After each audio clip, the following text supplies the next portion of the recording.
Hi, this is Scott Garibay, and today we're going to talk about Dungeons & Dragons and why monsters do what they do and how that should hit the table when it comes to why your adventurers are interacting with monsters in a particular way. So I had kind of a personal view into monstrous behavior this week in my own home and what it would be like to really think about a Dungeons & Dragons style monster and why they were doing the things they do and what it actually means or doesn't mean, right? Because why does their behavior take the form it takes, right?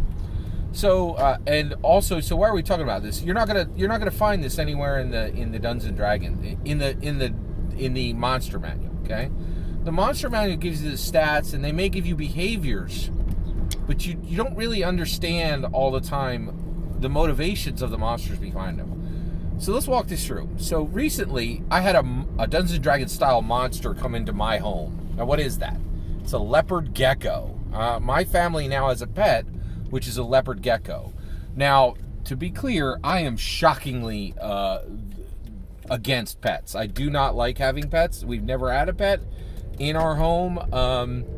And I'm really against this. So how do we end up getting a pet in our house? Just the same way everybody gets a pet. I think all parents get pets.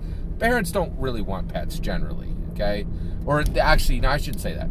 There's a subset of parents I think that are like me, who you're like, I'm raising kids. Good Lord, I got a million issues, right? I don't need another creature that has all the same needs as a child, but none of the importance or relevance as a child, right? So like I think most engaged parents who are doing a good job, they have some hesitancy at least to getting a new pet, right? And so did we, right? Well, my junior high age son recently, put on, he actually dressed up and he said, Mom and Dad, I need about 10 minutes of your time. And I couldn't believe it.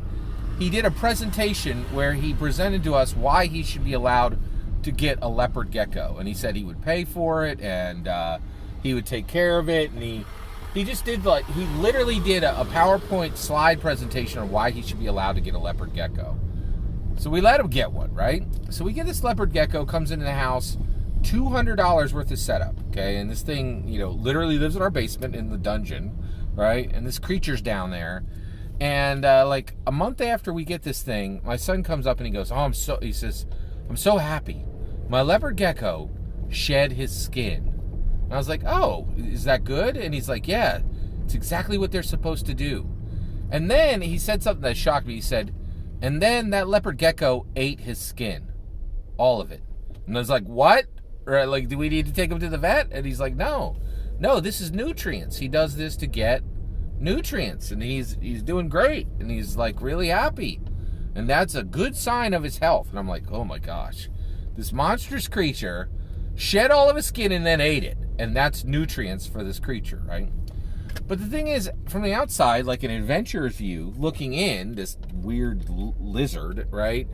I'm like, that seems monstrous. It seems like monstrous behavior. Who sheds their skin and then eats it? It's super weird, right? But the reality is it's not weird. For a lizard, this is totally normal. And these were signs that this thing was healthy and engaged, right? And was being raised correctly. Shocking, right?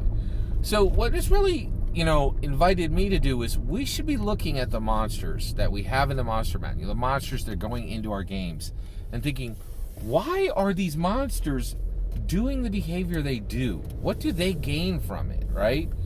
They have these behaviors which, in the monster manual may actually take the form of attacks or lair configurations, but why? What is the thing, what, one of the greatest examples of this was that I've heard that dragons, right, because they're magical and they're so hardened, there's these battle-ready, hardened creatures, that they sleep on gold, not because they're hoarders, but because gold is like a soft metal, right, and it feels cool against their skin, and, and this is totally natural and common for them to do. And I thought, every single monster in the Dungeons & Dragons, in the monster manual, we have this opportunity to examine and explore their behavior. And that exploration, that can give you the extra juice the extra narrative juice, the narrative nitrous, right?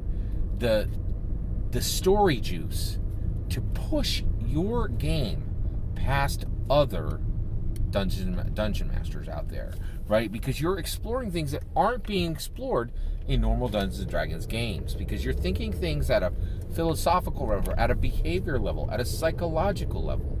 These are the greatest explorations of the game. The game itself is the dungeon, right? The narrative as the dungeon itself, and pushing your game beyond the schlub to your right and the schlub DM to your right and the schlub DM to your left, making your game unique and special. Think about it. Think about the behaviors of the monsters in your games. It's critical. There's narrative nitrous there that can zip your game past others. All that's my opinion. I'd love to hear what you think. Let me know in the comments below. Please consider liking and subscribing, and have a wonderful millennium.